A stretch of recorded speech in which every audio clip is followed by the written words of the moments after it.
Hello, everyone. Welcome to our 2021 legislative wrap-up with the members of the Frederick County Delegation. The 2020, so this is the understatement of the year. The 2021 Maryland General Assembly session was unlike any other. The House chamber was split between the historic State House and a large meeting room in the House office building, so we had delegates in both places. The Senate chamber was divided into kind of plexiglass pod phone booth looking things for each of our 47 senators. All of the committees, the policy committees, met via Zoom. Legislative buildings were closed to the public and to advocates and lobbyists. Citizens found their advocacy efforts restricted to video testimony and emails and phone calls. Yet through all of those pandemic-fueled restrictions and limitations, the House and Senate, including our guests today, sorted through thousands of proposals, hundreds of hours of hearings, briefings, and voting sessions. It's now my honor to introduce to you Wil Graham. Wil is a member of the Chamber's Board of Directors.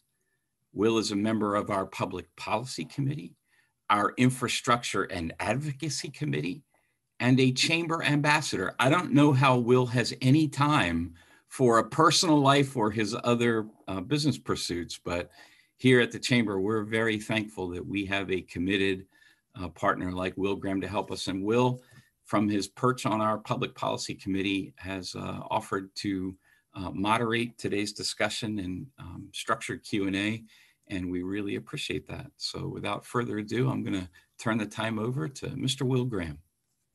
Thanks, Rick. Wonderful being here, everyone. And I just want to say on behalf of the Chamber and indeed the Frederick County, we're delighted that the representatives have taken some time out to be with us, to debrief, if you will, and bring us up to speed. We are your constituents, and they bring us up to speed on the issues that has occupied your attention over the last session. We also want to focus on issues that are going to be, want you to do some forecasting later on, but we'll get to that in a minute. Having dispensed with the formal intro, I just want to remind everyone, we ask that you do your best to avoid those touchy subjects and just focus instead on the issues that we care about. Our audience will be able to ask questions, will not be able to ask questions directly. We'll curate those questions through the chat, and you'll get a chance to hear from audience members. And with that, I am gonna jump right in to our first questions. So this is gonna be to all members, and we'll ask Karen to start off with responding, and then you can just tag the next person, Karen, Senator Young. What would you consider your most significant achievement in the past session? And it's a 2-minute response per person. Senator, please go right ahead, Karen. Delegate. I'm confused because you said Karen and then you said Senator. So do you? No, I'm sorry. No. I meant Delegate Karen Young. Okay, thank you. Well, it was a very successful session, I thought, for a variety of reasons. And thank you all for inviting us here today to talk about that. Certainly, we like to share good news, but we're also willing to talk about the tough subjects as well.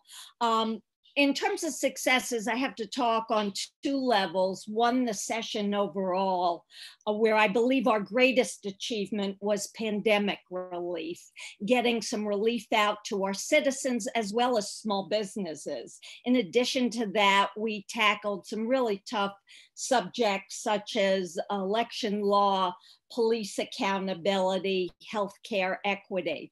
But on a personal level, I believe my greatest success was getting a bill passed that would allow pharmacists to expand their ability to utilize injectable medicines. As many of you know, you can get a flu shot, a shingles shot at your pharmacist. But we've been trying for several sessions now to allow pharmacists to admit those injectables that are treatment for mental illness as well as substance abuse. And when you get to a subject like that, you have a lot of contention with the insurance companies, physicians, as well as the pharmacists. But this year we got it passed. It's an emergency bill, so it'll go into effect July 1st. And I will speak later to the challenge we face in both mental health and addiction. And I believe this is a very important step, getting meds closer to our population that needs them so much. Thank you. Okay, Delegate Young, you get to tag the next person. Delegate Krem. Thank you, Madam Chair. I will start off by talking about the budget. I'm on the Appropriations Committee. I'm on the leadership team of that committee. And when we started the session, we were in a pandemic-induced recession. Our budget outlook was very bleak. We had been prepared for that by our analyst in the fall. And we knew that more budget cuts were looming. The Board of Public Works had made some cuts. The governor had submitted a budget with a BRFA, which means that he had tagged some mandated funding that was not going to be funded. So we were in for some tough decisions. And then we started getting federal relief. And before that, we had put in place a bill that the governor had really prioritized for us, was the COVID relief to small business and to our citizens that were in dire need of some funding to get through these times. I mean, on an immediate basis, they were they needed immediate relief. So we all came together and we did that. And then we started working on the federal money that was going to be coming into the budget. And Rick, is Secretary Brinkley on the call by any chance? Do you know? I don't know that, Carol. You don't know that. Well, I do want to say that Secretary Brinkley and the governor worked with the budget committees, both in the Senate and the House, to put as much of the federal money into the budget as they could, so we could all weigh in on how that money was going to be spent. It was a very cooperative exercise. And so it ended up that we had five supplemental budgets. And Rick will tell you that's very unusual for us to have five. Maybe you have one or two, but five is truly amazing because that's how much federal relief we were getting. I will say right now that the state is on a very firm fiscal footing. Our schools will be fully funded through Kerwin for the next few years for sure. We have provided relief to business as well as our citizens that need support. And plus we have done amazing things in this budget. I mean, we have a very strong capital program right now. We have public school construction dollars that are flowing through to the local government. I need to know about my time. Is anybody? I think, yeah, I think you're gonna tag off. Beyond my time? Okay. Okay, I will then pass it back to the chair and she can move on from there. Okay, so thanks very much, Delegate Graham. Delegate Cox? Well, good morning and thanks to everyone. It's great to see my colleagues here, and I would normally defer to the senators, but it's an honor to speak. Thank you, Mr. Graham, for the opportunity. And, you know, I think just to answer the question quickly and focus in, there's a really a difficulty as a Republican in passing legislation, but one of the good news items that I was able to participate in, and I say that with all respect to my colleagues, it's a great time that we have in Annapolis working for bipartisan issues. And one of the things that I was able to do is pass some tax relief as a co-sponsor on several bills. One of the bills is House Bill 158 and Senate Bill 593, which provides a property tax credit calculation and refund assessment for the state of Maryland and for the homeowners property tax credit program. That passed, and I'm thrilled with that. Also had a similar legislation to my COVID tax relief for small business bill, House Bill 1149, that's my bill, was passed. Instead, the Democrat version passed House Bill 1014, which I was thrilled that COVID relief tax package for small businesses was a bipartisan effort, and it did. The advocacy resulted in passage for our small businesses. And then lastly, a small little item for me, or two items. I had a House Bill 88 co-sponsored for police support to provide mental health coverage whenever there was a PTSD issue. And that ended up being merged onto a different police reform bill that did pass.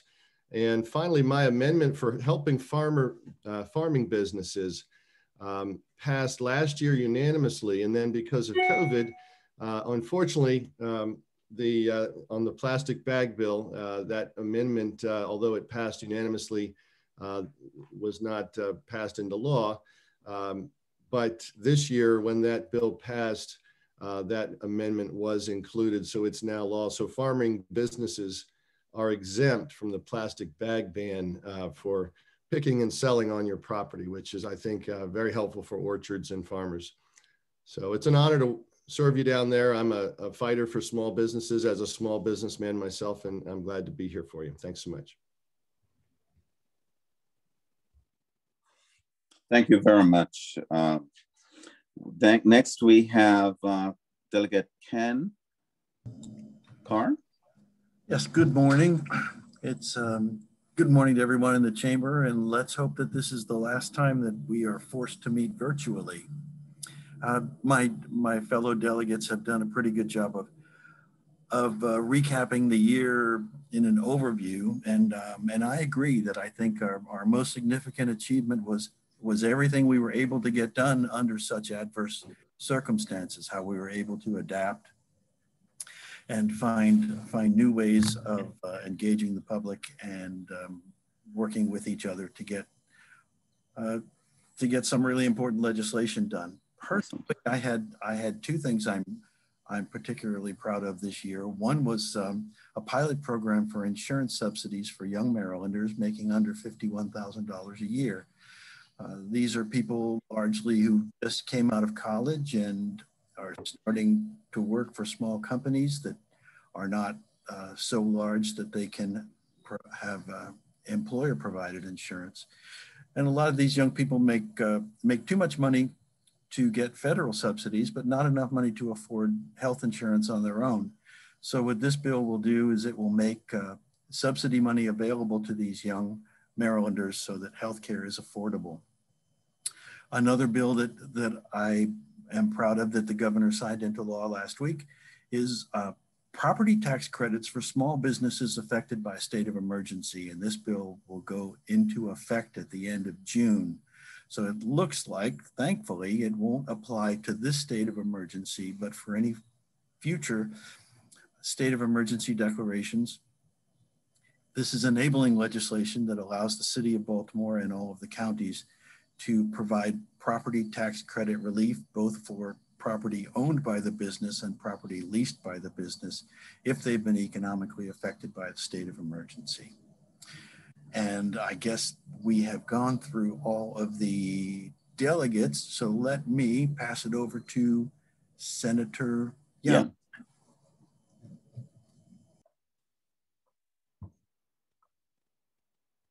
Senator Young. Just having trouble getting unmuted, but I'm there. Good morning, everyone. It's a pleasure to be here. I had an interesting year. Right up till session time, I was still in judicial proceedings and worked on the police reform bills. But the passing of Senator Miller, I moved over to the Budget Committee. And as Delegate Krim said, I think we're very proud of what we were able to accomplish there. Particularly we passed a $1.2 billion economic stimulus for residents and small businesses and nonprofits in Maryland. It was a historic expansion of the earned income tax credit and expanded earned tax credits for childcare. As chair of the Executive Nominations Committee, I was put on to the Vaccine Committee, which met weekly with the secretary. And we went from about last place in the country to where we were reaching our people to being tied for first place. It looks like we will have at least 70% of all Marylanders with at least one shot by Memorial Day, which is coming up very quickly.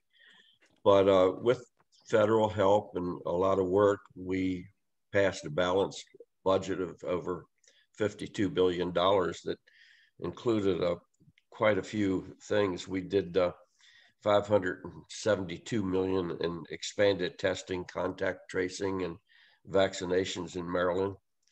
We put $13.5 billion in Medicaid funding to provide coverage to 1.5 million residents.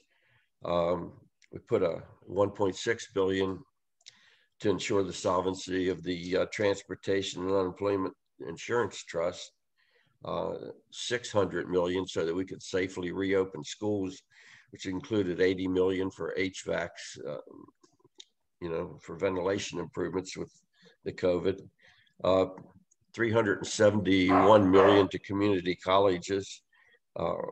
We did $85 million for local grants for parks and recreation.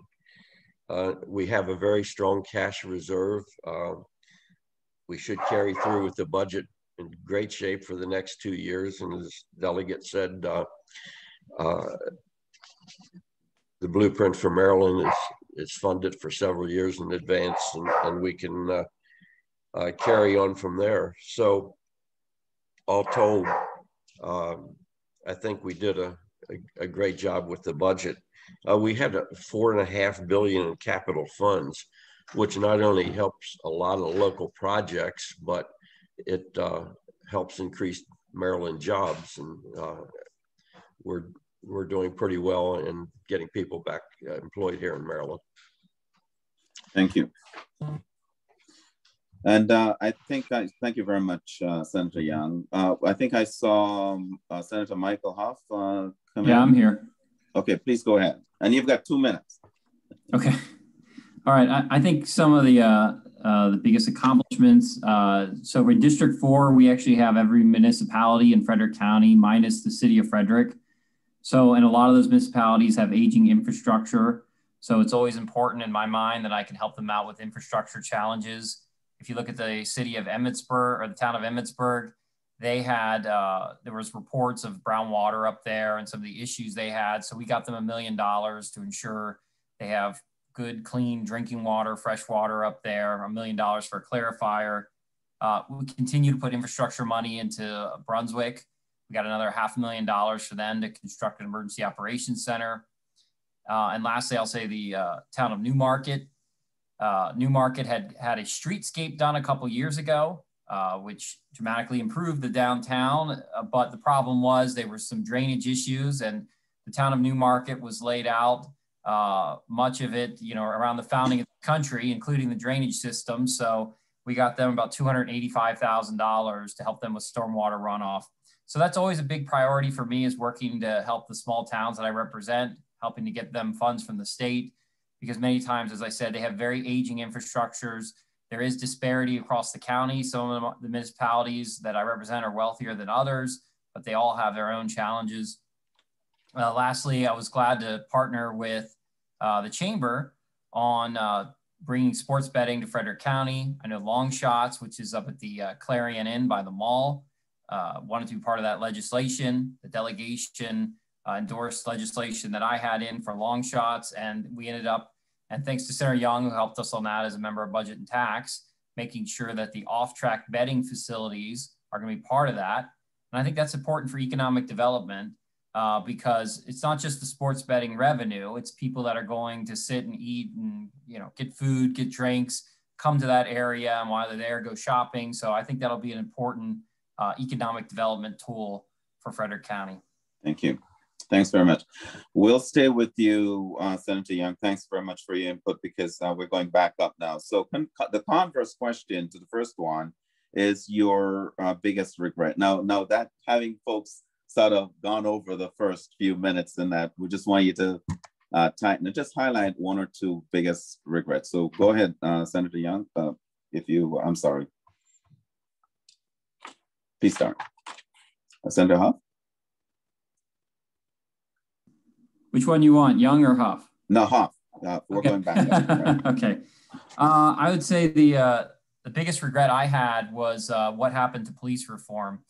I think that you take an issue like policing, and everyone knows in this country there's a great divide. I mean, people are politically divided, and there's probably no issue that there's a greater divide around criminal justice and policing. And having sat on judicial proceedings basically my whole time in the General Assembly, you see it up front. It brings in a lot of issues that are contentious, issues of race, issues of equality, issues of justice. So with that being said, I was very proud that in the first, the Senate, actually, the 9 police reform bills that we passed, 7 of them were bipartisan, and the majority of those were unanimous. And these were packages that actually, I think, brought real accountability in policing, were very well balanced. I actually added my name as a co-sponsor on a number of them. I thought the way that the Senate did the use of force and other things was very positive.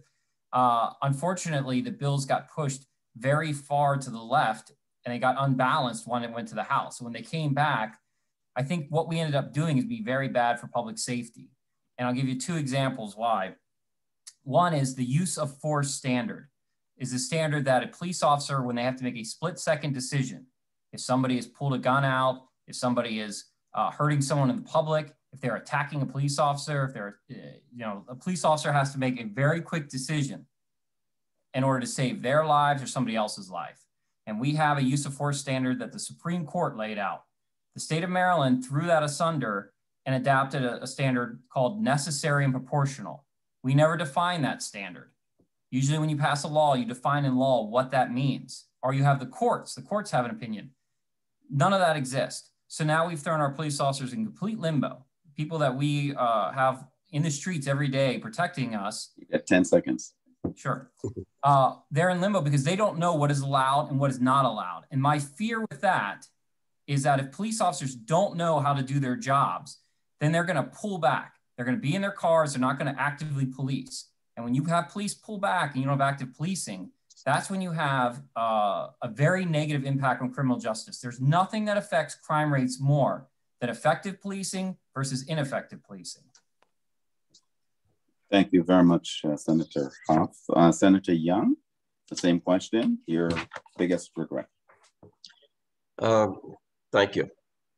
Well, overall, I have to say that I was rather satisfied with this session, considering the conditions we worked under and what we accomplished. But I've had a bill in for several years, which would help local fraternal clubs, but more importantly, for homeless veterans. We've built Goodwill and Platoon 22, a regional veterans center in Frederick, but we still have a problem with homeless vets. And this bill, which I'm feeling fairly confident may pass this year, would bring several $1 million each year to help homeless veterans. And I'd like to see that combined with the veteran centers if possible, so that there's like a one-stop shop that the people can come in, get the help they need, and stay there till they're ready to come back fully in society. Too many veterans are committing suicide every day, and that leads into another regret, which was a suicide bill that was in that we did not get to move. I was a little disappointed. While we passed a lot of great legislation, there were some very good, simple bills that I think could have passed easily that didn't. I was fortunate this year. I think I had 11 bills passed, but I had about 4 or 5 that hopefully will this year, and I felt should have this past year.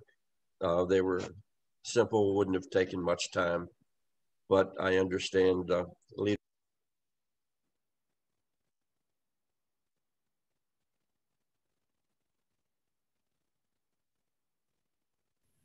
Senator Young, you're muted. And you've got 10 seconds there, Senator Young. We'll probably come back to you. I wasn't muted when I started. I don't know what happened.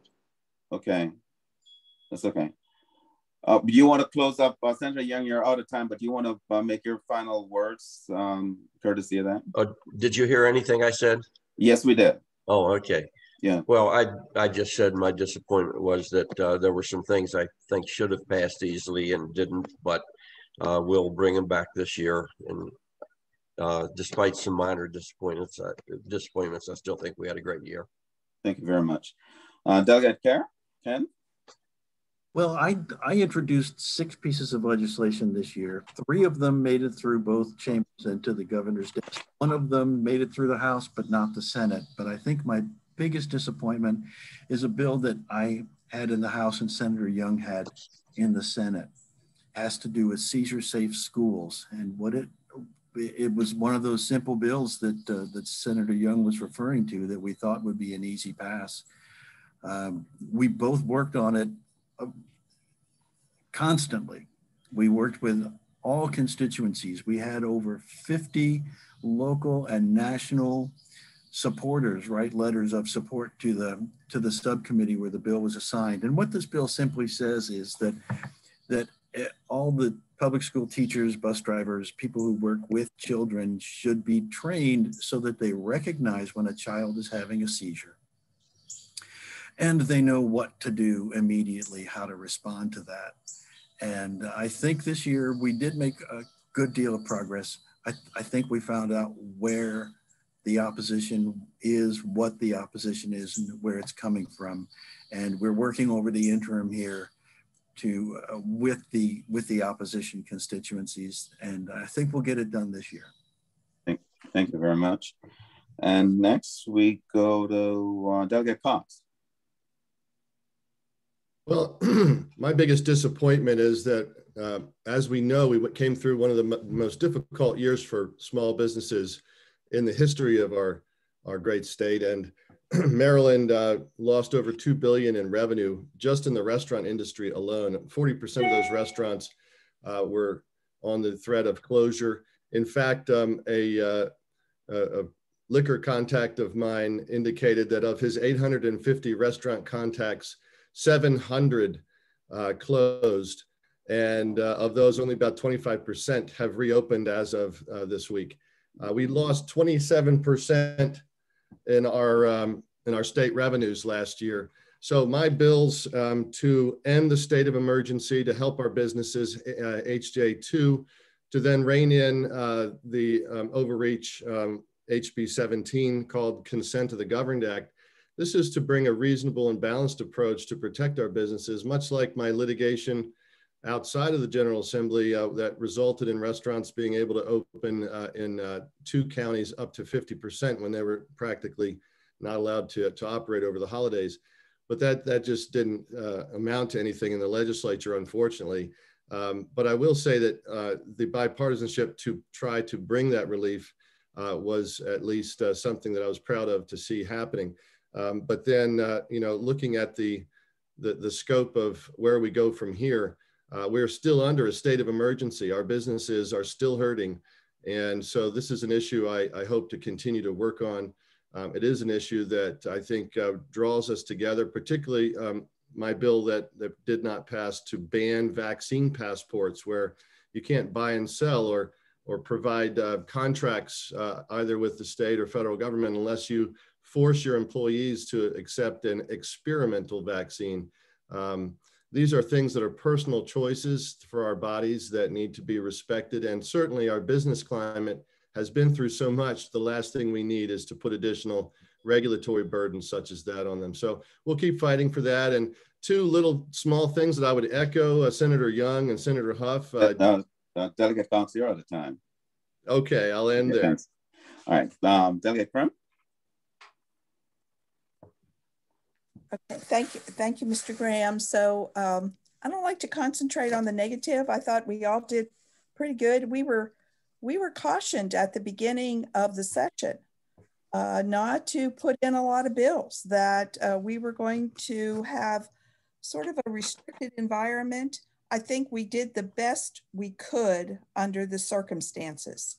So, but I will say one thing that I thought would have been resolved before the end of session was a comprehensive climate change bill that did not get resolved. However, there were some other bills that passed that affect climate change. And one of those was my Telework Bill. The Telework Bill passed unanimously, I believe, in the Senate. And it sets up a telework policy throughout government. And yesterday, in the Washington Post headlines, the federal government is now going to expand teleworking. So my purpose through all this was to reduce traffic congestion for our constituents, especially on Interstate 270, to improve our air quality, which we know happens when we have less traffic on the road. We had, during the height of the pandemic, we had 70% better air quality. So I think that will help us business-wise and personally, more teleworking, which my bill does accomplish. Thank you, Mr. Thank you very much. Delegate Young. Thank you. I would agree with Delegate Krim that, and I won't call it just greatest disappointment, I'll call it our greatest missed opportunity was that comprehensive climate change bill. As we all know, climate change is a real and present danger. It will affect us all personally as well as our businesses.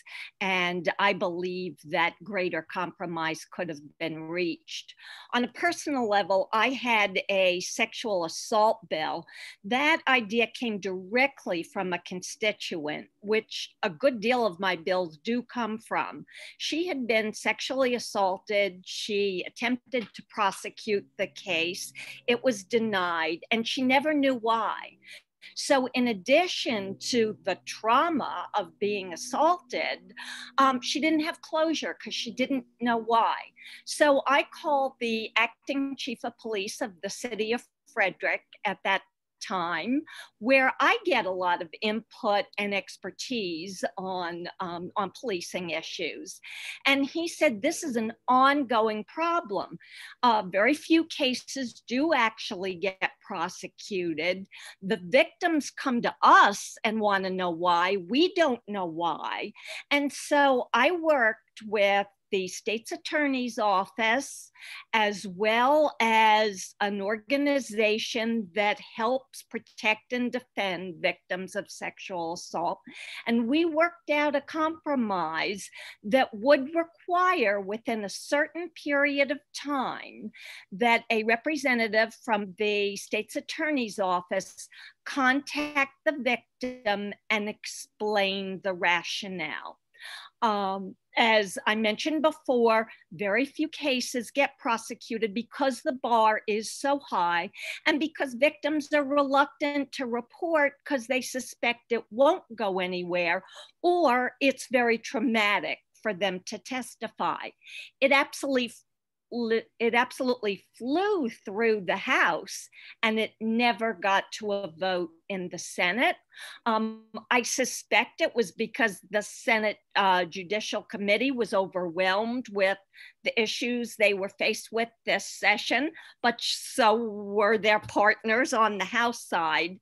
So I talk to some of my colleagues about bringing it back next year. But I think this is an important rights bill for victims.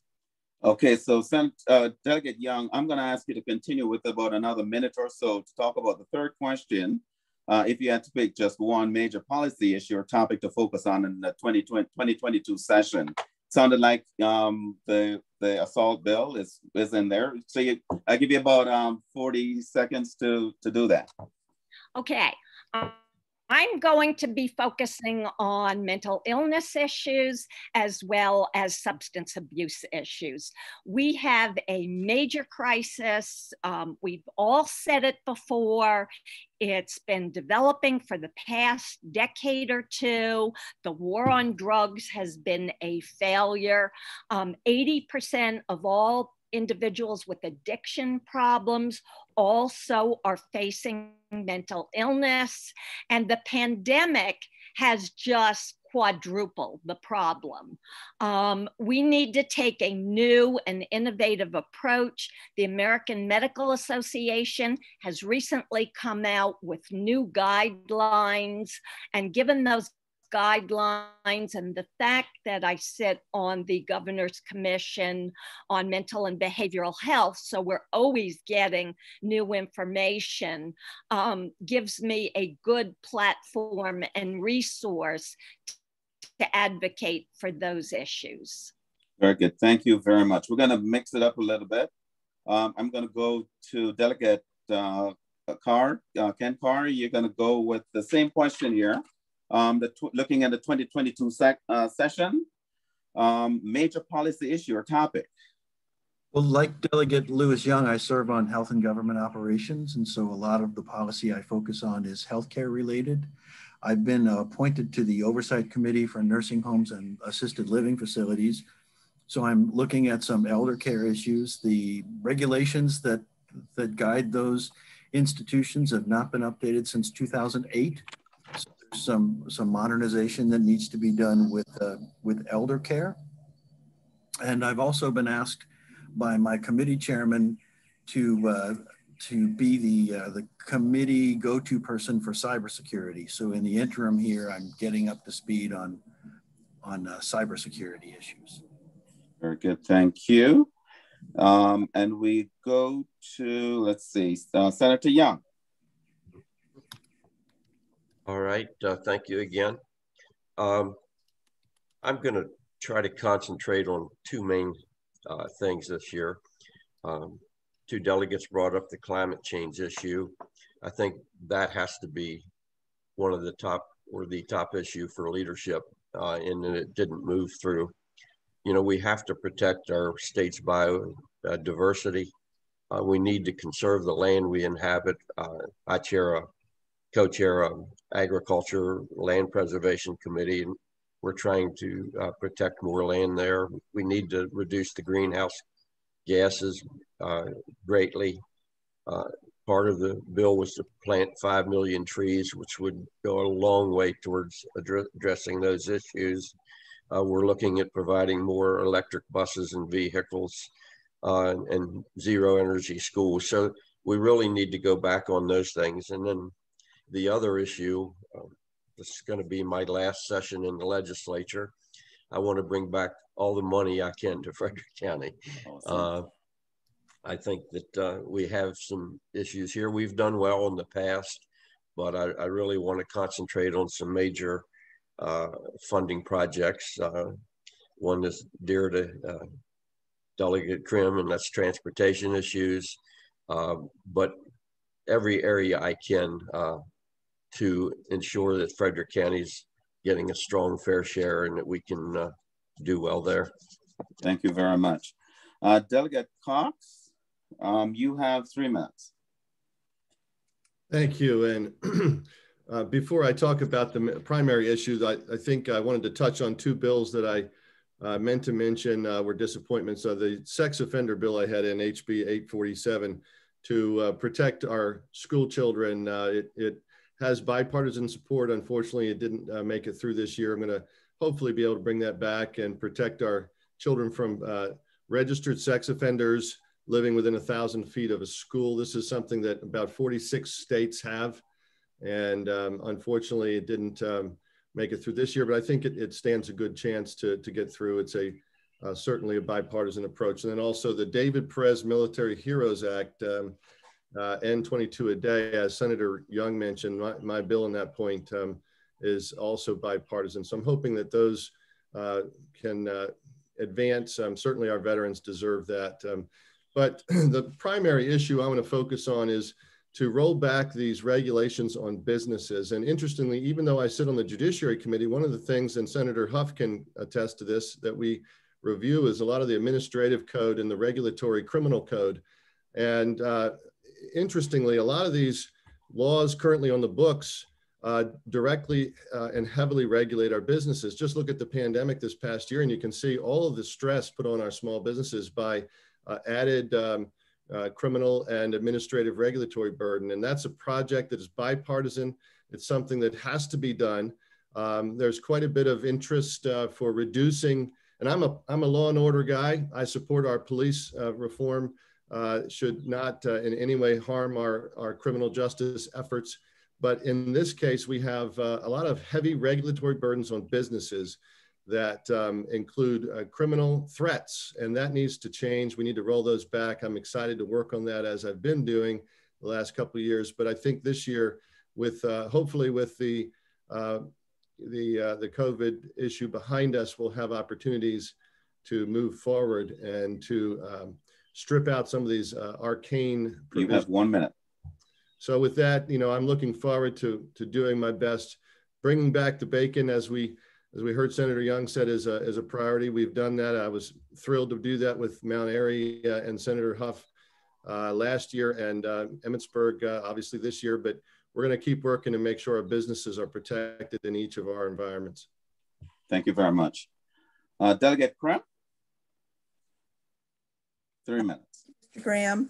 I want to follow up on the budgeting issue. So I have been able to get some funding here for Frederick County through my appropriations committee. Last session, I got $400,000 for the West Side Regional Park. Wow. For $300,000 for the the Asian American Center on the Golden Mile. So those are things that we can do through the budget committees, especially in the capital budget, because the legislature has more control over the capital budget than we do the operating. We can't add to the operating budget, but we certainly can with the capital budget. And that's where the influence of your legislators on budget committees help Frederick County. I will say that also I had a healthy soils bill for our farmers that I had last session, 2020 session, that passed the House, but got caught up in the Senate because we adjourned early. This year I put it in again, but the money that I was going to use to fund it, that fund got depleted because it was used for funding for other purposes. So I withdrew it. But by the end of the session, we had replenished that fund through federal funds. So that fund is now replenished. So I'll be able to bring that back next year for our farmers. It's the Healthy Soils program, and it's another climate change opportunity, and our farmers are fully supportive. It's also known as regenerative agriculture. Sometimes people call it carbon capture, but the farmers do support it. It can reduce their costs. Sometimes there is some cost to starting this process on a farm, but then ultimately the farmer will save money. So the Healthy Soils program will help them get started, and then it will help with their costs down the road, and also help us with climate change issues. Thank you. Thank you very much. And Senator Huff, you'll bring up the end of this portion. Thank you. Like Senator Young, this will be my last session down there. I thought if Ron's leaving, I'm out too. So no, my priorities will be, one, continue the capital budget. I mentioned that earlier, continue to help our small towns. This will also be Governor Larry Hogan's last year. So one of his big projects has been 270 and working on fixing that. I think that's very important, that basically the General Assembly not do anything to hinder or stop that project. Of course, we can add our 2 cents and try to make improvements, but I don't want us to hinder or stop it. And I've worried that there's been legislation that's passed the House the last couple of years, which I think would imperil that project. But the Senate has not moved on that, thankfully. So I think that's important that we see that through, because we have a governor right now that wants that project to happen. That's very important for the economic development of this whole region. And lastly, I just say redistricting is coming up this year. It would be nice if we didn't gerrymander our maps as badly as we have in the past. I fear that they will be. And I would just say locally here for Frederick County, it would be nice if we had Frederick County all back intact into one congressional district as it was for many, many years. Thank you very much. To wrap it up, do you anticipate that the 2022 General Assembly process will be more like 2019 or 2021? So this is a strategic question. And I'm going to ask Delegate Young, because of your positivity, wanted to stay with that. If you could sort of kick us off with that, and then we'll move down. So Delegate Young, please start. Well, I don't think it's going to be like exactly like either session. You know, on the House side, 2019 was a very unusual session as well. We ended our session on a very bad note by losing our beloved speaker, Michael Bush. So there were no balloons on sine die then either. But in terms of how we operate, I think we're going to see it hybrid in 2022. I think we've learned a lot about the effective use of technology, how to manage our time better, how to get more people to meetings. Certainly, we have a legislative mandate to vote on the floor. I think you'll see committees meeting in person, but I think you'll see more subcommittees using virtual meetings. And certainly, as I mentioned before, most of us serve on other commissions and task forces and work groups. And I think it's an endorsement. You'll see, sorry about the dogs barking. They don't understand mute. I think you'll see a lot of those groups meeting virtually, because every time I have a meeting with either the governor's task force on mental and behavioral health or the caregivers group, I'm driving 2.5 hours in total, not the most productive use of my time. So I hope we have a lessons learned conversation and take the best of it away in the interest of productivity and efficiency. Thank you very much. Delegate Krem, you want to weigh in? I do agree that we will probably have a hybrid approach. I've been serving on joint committees for several years now, since I started almost. And it is, there's a cost to the state to have us all come, because they reimburse us for gas. And it would be nice to be able to do those meetings from your residence. So I think now that we're all supportive of Zoom, and we've all used it and we all understand how to use it, I think that we probably will see more Zoom meetings, especially for the meetings we have prior to session. However, I do miss the personal interaction when you're trying to get a bill through. You know, being able to talk to committee members. Senator Huff will know this, because we worked together on getting a bill through in JPR and his committee. It was, you can't go see anybody. So you're texting all the time. You're texting people you know in the other chamber to help you with your bill in a specific committee. And now, so that all the personal relationships you made previously really were helpful this year, because you were able to draw on those experiences. Yes, I do think that that's what we're going to see. It's going to be very hard for me personally to come back to the chamber with all of us in there. There's 141 people. My fellow delegates know this. We are body to body in there, shoulder to shoulder. There is no space in between us. So it's going to be very difficult to come back into that environment. So I'm not sure we're going to do that, but we may, and it's going to have to get over it. Okay, thank you. Delegate Cox?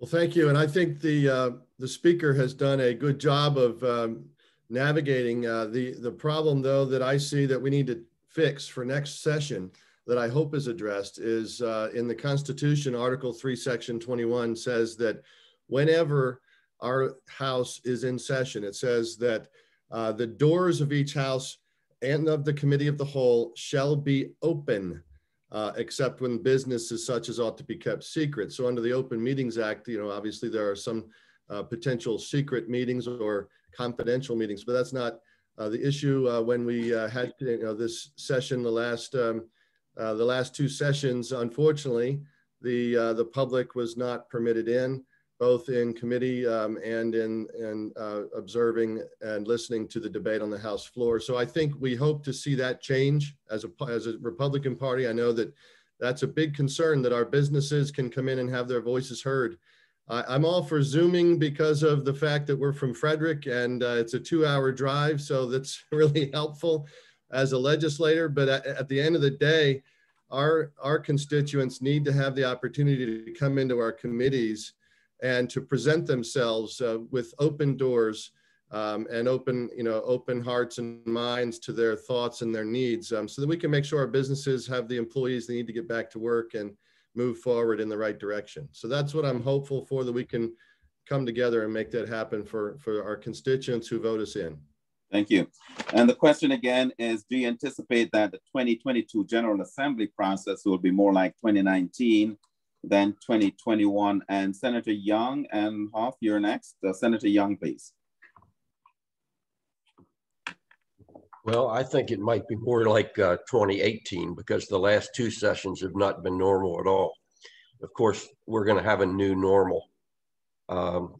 It's been said by several people. I think we'll go back closer to the way it used to be, but I think there are lessons we learned this time in ways that we can better meet and accommodate everyone by using Zoom for certain type of meetings.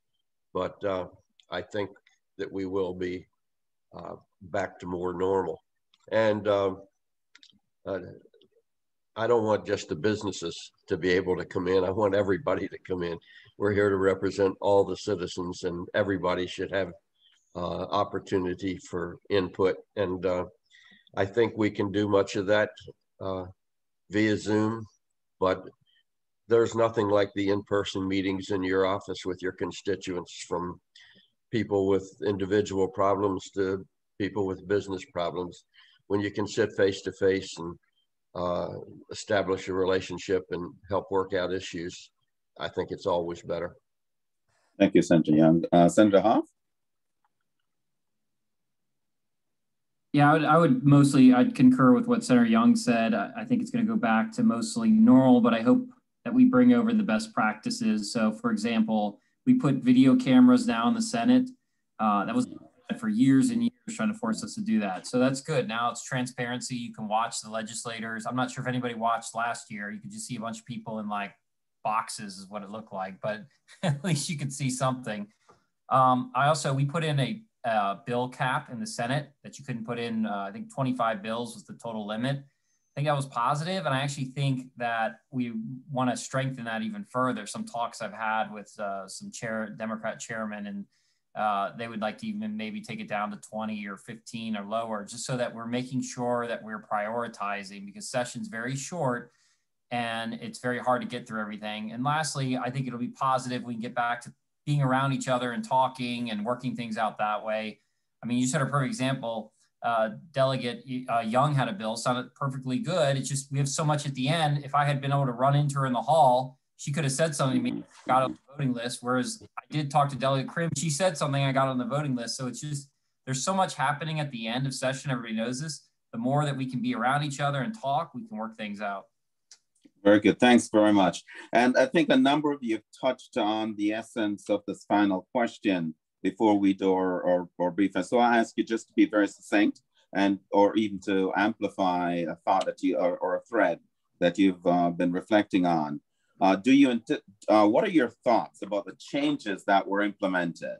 And I'll give you each probably about 2 minutes. And I'll start again with Delegate Young. Thank you. I was very impressed by the changes that were implemented. I felt leadership responded to the challenge. It was a very difficult fine line to keep us all safe, but to keep us productive and working for our constituents. And I thought they found an excellent balance. I mean, I felt pretty safe with the exception of a few times when 8 people piled into an elevator where there wasn't a whole lot of air circulation.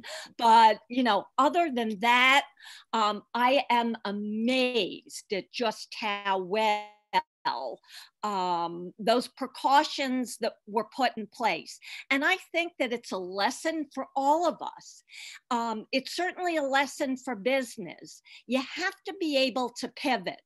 You can't do things the same old way and expect different results.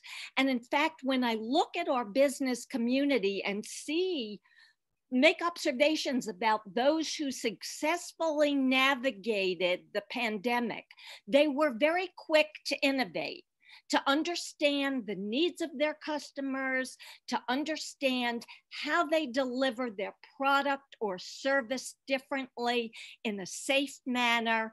And I hope that's a lesson that we always have top of mind, because the one constant is that nothing is ever going to be constant. So we really need to anticipate change, get ahead of it, and be quick to react. Awesome. Thank you very much. Delegate Krim. Delegate Krim. Yes, I agree. I think the Speaker's office and I'm sure the Senate President's office worked with the local healthcare advisors in Anne Arundel County, where the Annapolis is located, and came up with these practices that served us all very well. So even though sometimes maybe it was a little tedious, it did serve us well. I think we all got through without too much sickness. So that's great. I would like to address this question you had come in on your chat line, Mr. Graham. And I'd like to talk a little bit about childcare, because I think we need to all focus on getting our children back in school full time. And that's where we need to go. And I think once we get the children in full time, we get our childcare facilities up and running, I think we're going to see a change in this issue of not having enough employees. There's statistics that show that women have been lost in the workplace. And I think that's because childcare falls usually to the women. Now, and I know that may be some difficult things for the men to hear, but a lot of times that's how it happens. I know that men are involved in childcare also, but for the most part, that's usually how it works. So okay. I would like to say to your member who asked this question, I think once we solve the childcare issue of getting kids back in school, and I'm serious about this, we all need to focus on this until September. We all need to have those kids back in school full time. And the learning loss has been awesome. Okay. So anyhow, thank you, Mr. Graham. Thank you very much, Delegate Krim. Nice little slip in there, but we'll let it go this time. Delegate Cox? Well, I would agree with Delegate Krim. Our kids need to get back to school. Most of the country, by the way, has had their kids in school since August without incident. So, but as to the changes, I'll tell you, I think that the speaker brought to focus something that I hope continues, and that is that if you're sick, stay home. I mean, we are in a packed chamber, and that's important. And I think that would behoove all of us to continue that policy.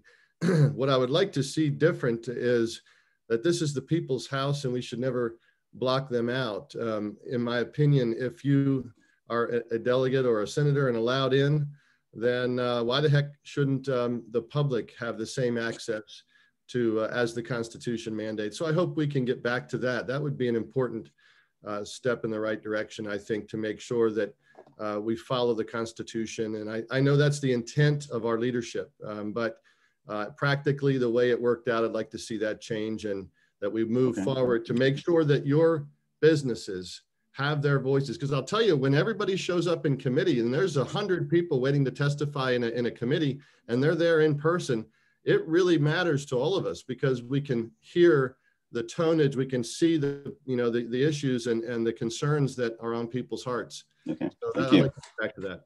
Thank you very much. Delegate Karn.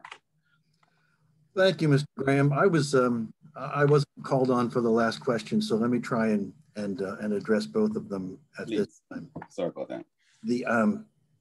I think one of the big positive changes was the virtual testimony from the public, and I think that's something we'll probably keep.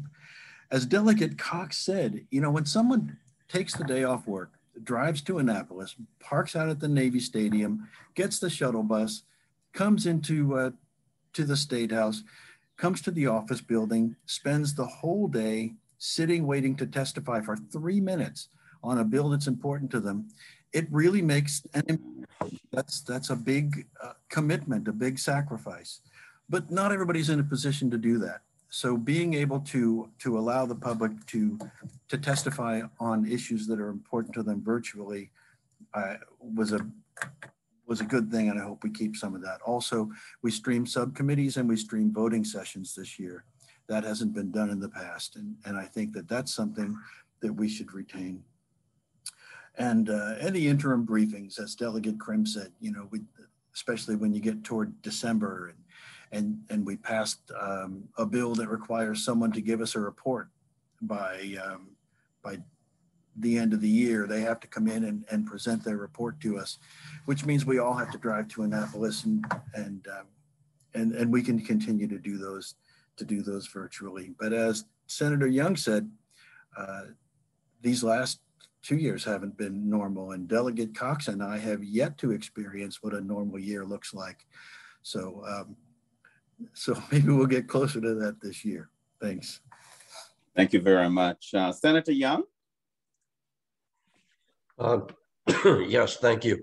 I have to congratulate the President of the Senate. I know some people felt it was a little restrictive this year, but we all were in those cubicles, and we were tested twice a week, and we did not have one senator contract COVID.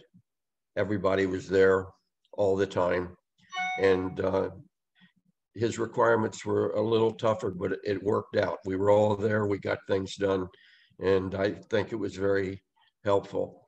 I think overall, I mean, I can point out a lot of things that could have been better, but I think the way we handled it overall was good. We want to get businesses back, but if you don't have health and it's still spreading, it doesn't work. And the better job you can do, the faster you do it, and the more participation you have, the quicker the economy comes back. And everybody, as Delegate Lewis Young said, needs to be flexible and adjust. And that's us, and that's businesses. I know a few restaurants that did just as well, if not better, during COVID. I mean, they had lines for takeout, but they gave a discount on takeout. They worked it out. I know others that didn't do it well and failed. And I think in life and in business, you have to adjust to the circumstances, and those that can adjust survive and do better. To the question that was asked online about could we just hold off on the questions before? Sure. Apologize, Senator Young, just to get Senator Hoff and to keep us really on Sure. track, and then we get back to the questions in the chat. Senator Hoff, will you please respond to your thoughts? Senator Young said it well. The Senate, I think, Senate President did a great job, and obviously this year I was in Republican leadership, so we were working with him in the interim. He did a lot of work, and as far as the plan that came up, and it was a positive. There were a lot of sessions across the country where they had to stop or they had to shut down. Legislators got sick. And so everyone out there in the business community knows, or everybody knows now too, the challenge with COVID to running any organization was the fact that if somebody in your organization was COVID positive, you could have 10 to 15 people that had to quarantine because they were around them. So the fact that we were able to not have a case of COVID that I'm aware of any Senate member, and we didn't have a mass quarantine, really speaks volume to the precautions of the testing and the social distancing and the mask and everything that we were doing. And I just say that I think it'll be positive, though, going forward, in that the problem, though, we were able to carry forward, we were able to vote, but it did create an isolation. And when you have that, I think in a lot of ways it tends to make things more partisan, more like DC, because I think a positive of Annapolis is that a lot of people have friendships across the aisle. They can work together. You can go grab a meal or drink or whatever and work together outside of session. And that's where you have a lot of collaboration.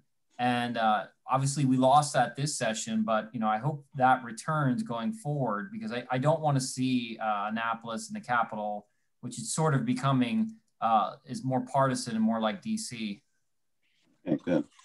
Thanks very much for your response to the focused questions. And we have some time for a few responses to some questions in the chat. And I heard Senator Young, you were starting off, and I think you were addressing the additional tax issue that was raised, and that's in the chat if everyone could see that.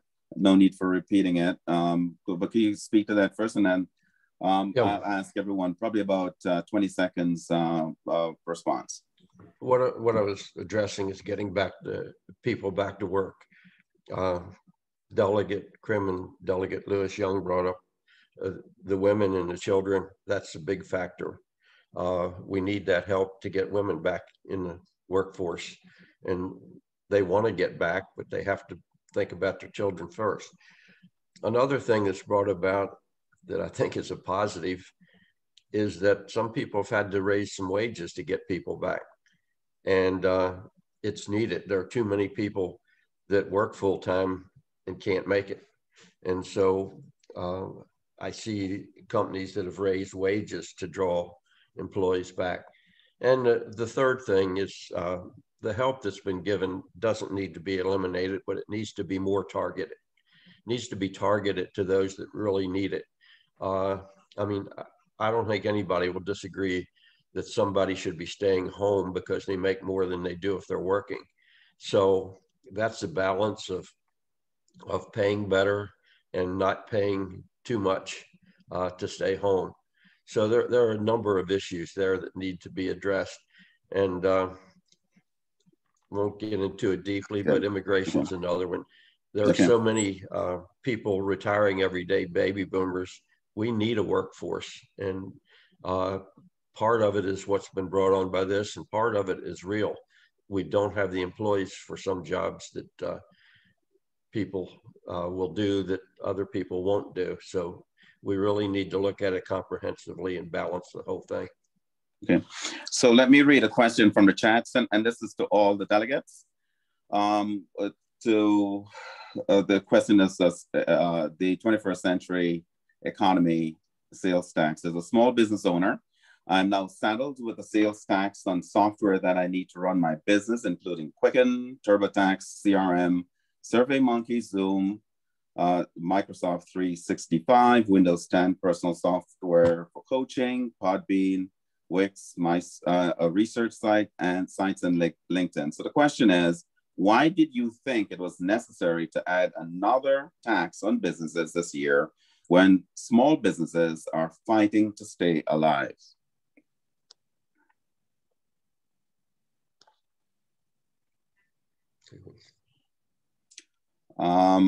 Should I pick somebody to start? I mean, I'll be happy. I don't think it was directed at me, but I mean, I voted against that. I absolutely agree with the questioner.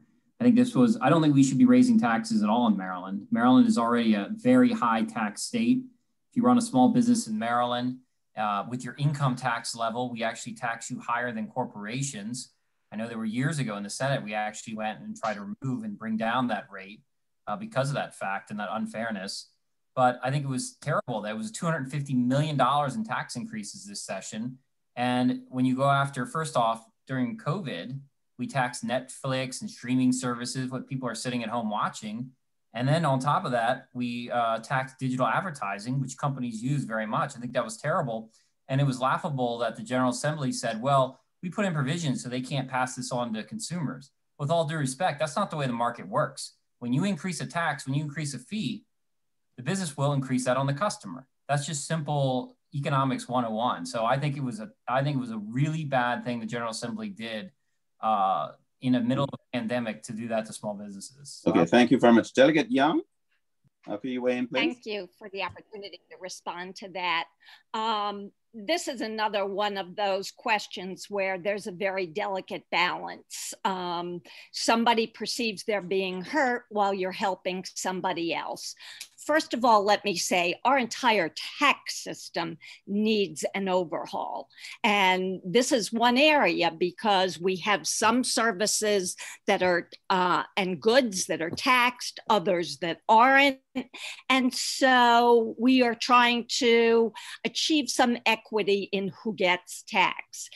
Secondly, there really is no good time to levy a tax. But the reason it was proposed as a part of the 21st Century Education Reform Bill is to help people get the job skills they need so that they can be gainfully employed.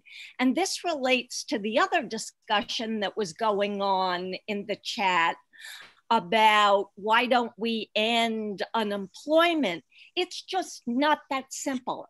Certainly not in a capitalistic society where we're really governed by supply and demand. One of the reasons that we don't have enough people working now, and people have addressed several aspects of it, is that we really lack in many industries, many professions, enough qualified people with the right skill set. You know, if you look at any survey, any research on what is the best way to help business, the number one response you will get, and this has been documented, is educate your workforce. So you have to take a holistic view of this effort. Thank you. Thanks very much, Delegate. Just sort of tangentially with that, we'll go to the question regarding repealing or ending the unemployment benefit by September 4th. There's a question around that. If any of the delegation wishes to respond. I will. Okay, Delegate Cox, please go ahead. Well, I just wanted to say, I agree with Senator Huff's analysis of the last issue regarding the additional tax. And in particular, with all respect to my colleagues, that the legislature not only passed that, but they also handed out $250 million to illegal immigrants this session, which should have gone to small business as well. We just did a poor job of saddling our small businesses with this unnecessary tax on all this software. This was an outrage, honestly, and I voted to sustain the governor's veto against this horrible tax. And as to the unemployment, I mean, I would call on our state to not accept the Biden's extension of this unemployment benefit, as states that are roaring back to recovery are doing, such as Florida. We can make sure that those who are in desperate need and do not have, do not have an opportunity for a job can be cared for, while those who have certainly the ability to obtain employment, they need to do so. And we need to make sure our businesses are getting the employees they need instead of paying people to sit at home when they're perfectly capable of working. So just to focus the question a little bit more, are you aware, or anyone in the delegation aware of any conversation taking place to end the unemployment benefit by September 4th? Just very quickly.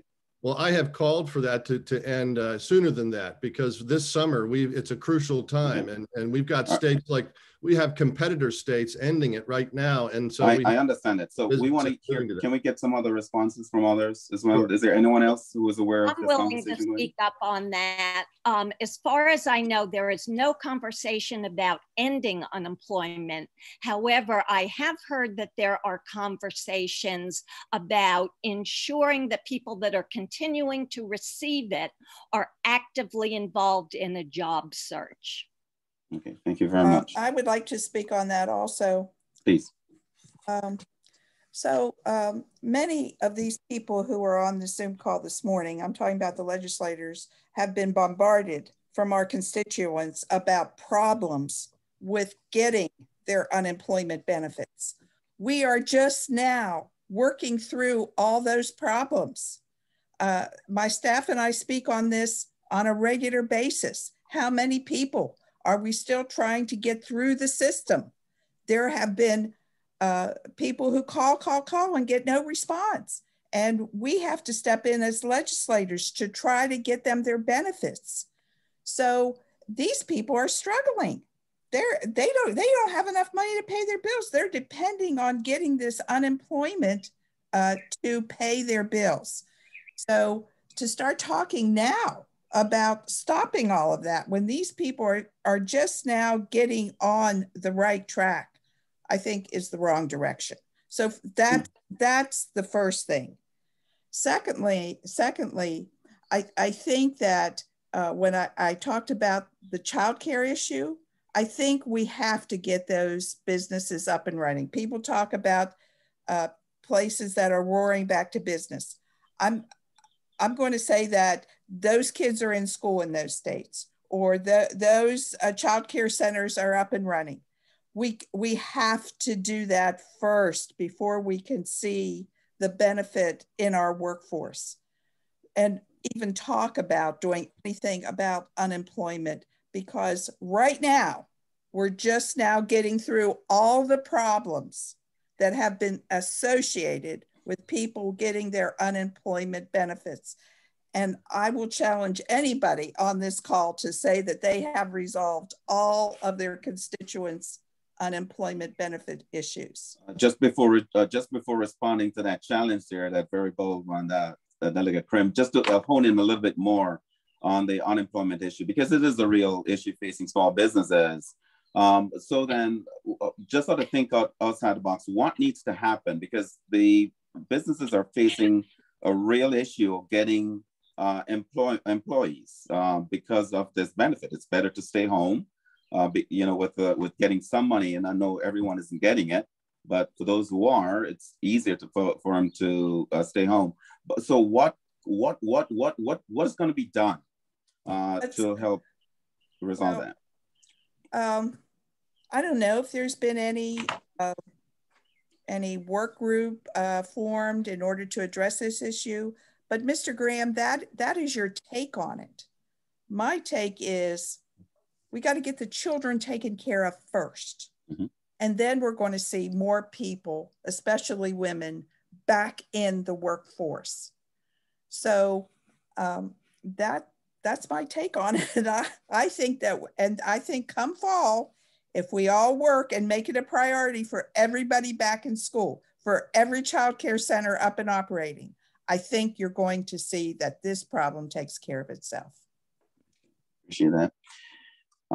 Any other comments from the delegation before we move on? So Will, we're probably at the point where we need to wrap it up. Oh, sure, I got it.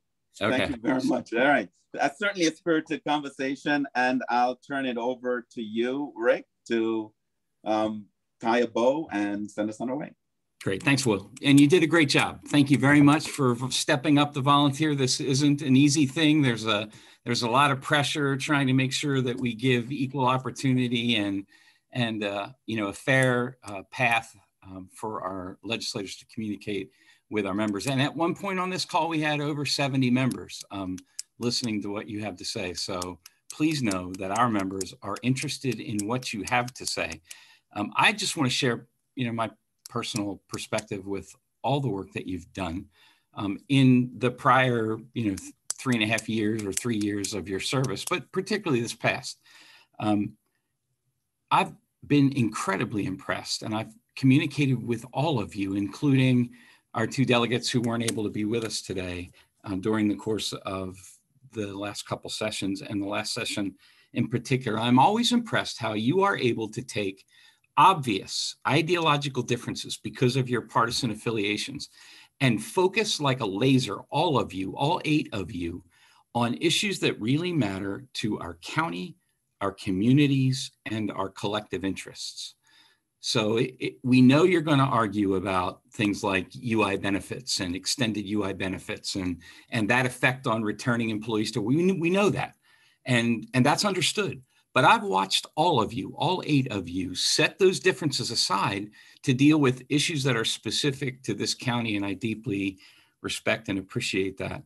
And how accessible you are and your staff is to our members and to our communication. I think back to early in the session, Chairwoman Lewis Young made created an opportunity for the chamber, as well as our economic development partners, Downtown Frederick Partnership, Visit Frederick City and County Economic Development, to give you a briefing on the conditions our members and our businesses and our partners were suffering under.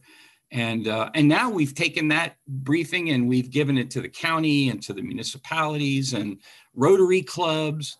But that started with you creating an opportunity for us to come in and lift up the veil and talk about what's really been happening. So those of you watching, and I appreciate the chat questions, but don't stop there. Every one of you that's watching this, and I'm going to write this in the piece that we'll put out when we make this available to our membership who weren't able to participate today, you should be emailing your legislators, if for no other reason than to establish a basis to communicate with them about what matters to you, what your priorities are, because every one of the people on this screen today, I have seen them take those emails and transform them into legislative proposals, bills, policy investigations. But you've got to take this first step. The obligation rests with the members of this chamber to establish a social basis to communicate with their state elected officials. I promise you, if you take that time, send that email, introduce yourself and the issues that matter to you, our legislators will take that, work with it, communicate with you, coordinate through their staff to turn that into a proposal if it makes sense to do that. And if it doesn't, they will tell you that and explain why. So, but that obligation to make that connection rests with each of you. And here is the consequence of failure. The consequence of failure is that someone else will do that. Someone else will take the time to make a connection with one of our, or both of our senators, with all 6 of our delegates, and they may not see the issue the same way you do, and that will be the last comment that rests with our legislators. So please connect with them and take advantage of that opportunity. To the members of the delegation, you did heroic work under an incredible circumstance. You brought back great reward for a return of our fiscal investment in the state that will benefit us in ways that just aren't obvious and are out in the future. But rest assured, we know that and we appreciate that, and we're communicating that value back to our membership. So thank you all for who you are, for what you do, for your passion and your creativity and your commitment to our great county, our 12 municipalities in the great state of Maryland. And to the members that joined us today, thank you very much for taking this valuable time. I hope everyone has a great rest of the week. Thanks a lot.